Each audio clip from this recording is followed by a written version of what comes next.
कमरा नंबर 13 में ही उठा था, पर उसके सामने इस बार नागेश नहीं था। बल्कि अजीब बात तो ये थी कि कमरे में सिर्फ एक बड़ी सी ह्यूमन साइज मशीन रखी हुई थी। देखने में वो कोई रोबोटिक या एआई टूम लग रही थी। ऐसी चीज ध्रुव ने पहले कभी नहीं देखी थी। ये क्या है?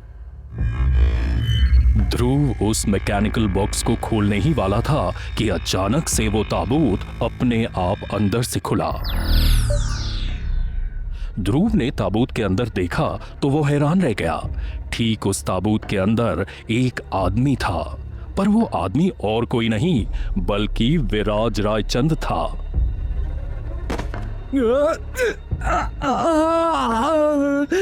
अरे साले बहनचोद!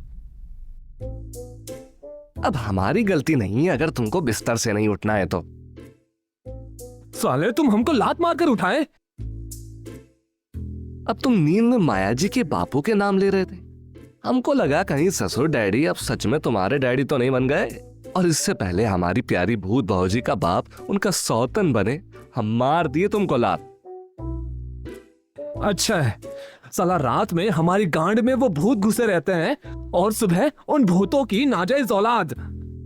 साले हम देखे थे तुम्हारे राशिफल में सुबह सुबह आज दरभंगा के बड़े पंडित जी ने लिखा था कि तुम्हारी कुंडली में राहु चढ़ के नाच रहा है, तो तुम ऐसे ही बात बात पर तिनकोगे। पर हम ठहरे मिथुन राशि के जातक, चलो तुम्हारे सारे राहु और शनि ठीक करते हैं। तुमको डेटिंग ऐप में कोई एस्ट्रोलॉजी वाली लड़की मिली है क्या? अबे वो बनारस के पंडित हैं हम, शनि राहु गुरु सब हमारी जेब में रहते हैं, और हमारी आज है ना डेट लावण्या जी के साथ। अबे कॉलेज चलो पहले, साला इन भूतों के चक्कर में पता चला कि एक और क्लास रिपीट हो गई हमारी। तो क्या हुआ, तुम तो अभी से भूतों के डेरे में इंटर्नशिप कर रहे हो, बन जाना उनके कॉर्पोरेट स्लेव भी।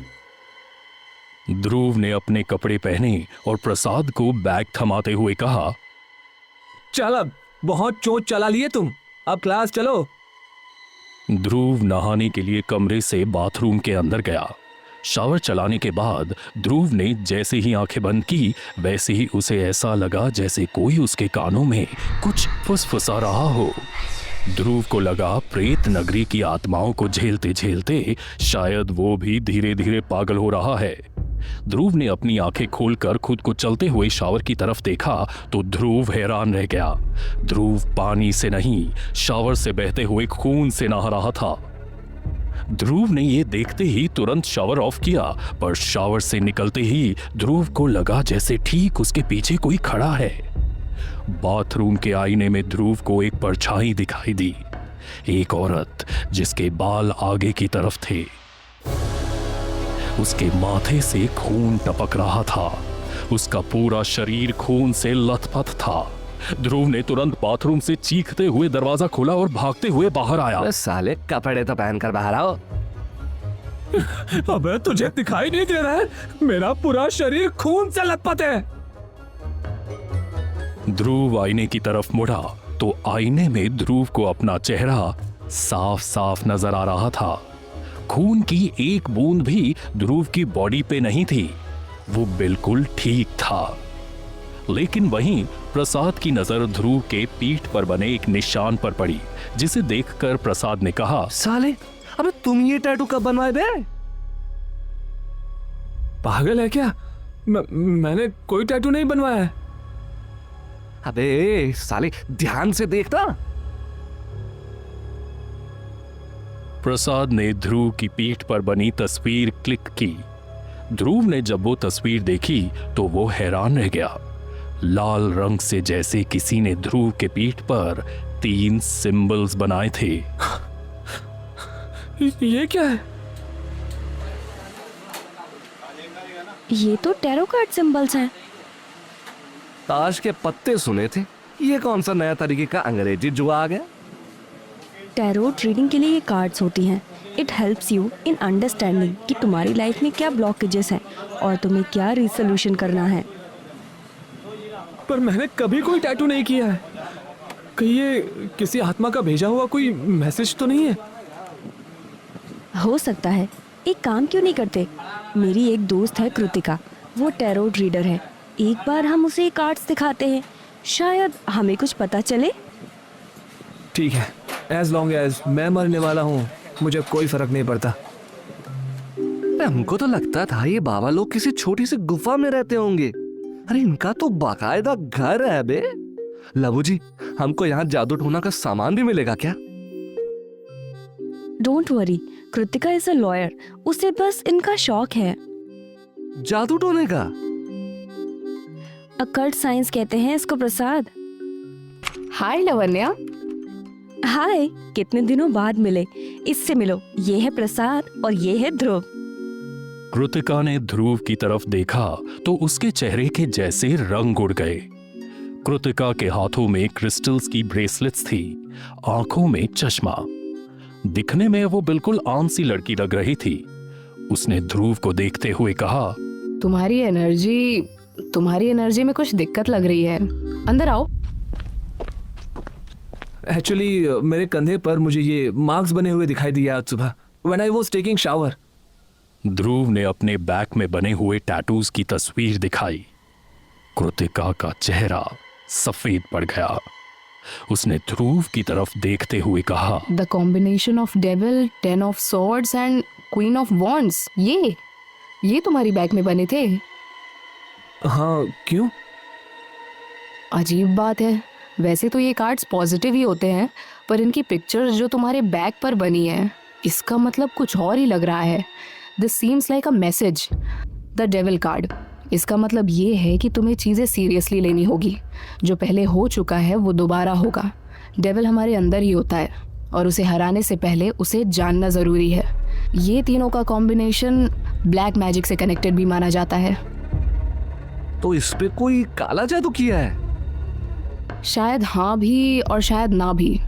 शायद ये तुम्हारे लिए किसी तरह की वार्निंग है, ऐसा कुछ जो पहले भी हो चुका है और उसका कनेक्शन ब्लैक मैजिक से हो। ध्रुव ने वैसे तो कृतिका से कुछ नहीं कहा, पर ठीक कृतिका के पीछे उसे वही टैरो कार्ड में बनी तस्वीरें दिखाई दी। एक औरत जिसके माथे पर मुकुट था और हाथ में तलवार। एक आदमी जिसकी पीठ पर 10 चाकू किसी ने भोंके थे, और ठीक उन दोनों के साथ खड़ा था एक आदमी जिसका सर बकरे का था और शरीर इंसान का। ध्रुव ने एक बार और सामने रखी फोटोज पर देखा। ध्रुव ने किसी से कहा तो नहीं, पर वो समझ गया था कि हो न हो इसका नाता प्रेत नगरी से है। लगता है प्रेत नगरी से प्रेतों ने बुलाया है। चलो फिर मिलकर आते हैं तुम्हारे भाई बंधुओं से। रात के कुछ 2:30 बज रहे थे। रूम नंबर 13 के अंदर आज सिर्फ अकेला ध्रुव नहीं बल्कि लावण्या और प्रसाद भी थे। इस बार प्रेत नगरी जाने से पहले ध्रुव ने अपने हाथ में वो तीनों कार्ड ले लिए थे और कहा, तुम दोनों वहां पहुंचते ही माया जी या हसीना जी को ढूंढोगे। मैं शायद किसी हेल लूप में अटक जाऊं, मैं खुद नहीं जानता। चलो भोले बाबा का नाम लेकर करो बूम। ध्रुव ने जब अपनी आंखें खोली तो ध्रुव को लगा जैसे वो किसी बेसमेंट में खड़ा हो। बेसमेंट के चारों तरफ सिर्फ अंधेरा था, पर बीच में एक कैंडल जल रही थी। एक लड़की बहुत ध्यान से उस कैंडल को देख रही थी। ध्रुव को उस लड़की का चेहरा देखकर बाथरूम में खून से सनी लड़की का चेहरा याद आ गया। आओ ध्रुव, मैं तुम्हारा ही इंतजार कर रही थी। ध्रुव ने चारों तरफ देखा तो ये किसी टेंट जैसा था। वो आगे बढ़ा की तरफ गौर से देख रही थी। उसके चारों तरफ आईने लगे हुए थे, पर आईनों से तेज चीखें बाहर आ रही थी। लोग आईनों के अंदर से पीट रहे थे, वो चीख रहे थे, चिल्ला रहे थे। उस लड़की को अपनी तरफ देखने के लिए आवाज दे रहे थे, पर वो लड़की, उसकी नजर सिर्फ और सिर्फ अपने कार्ड्स पर थी। ध्रुव ने बिना उसकी बात सुने उसके सामने बिछे सारे कार्ड्स की तरफ देखा तो वो हैरान था। कार्ड्स में कोई भी तस्वीर नहीं थी। जैसे कि वो कार्ड्स खाली हों। इसमें हेल्प है क्या इसका? ये कैसी आवाज है?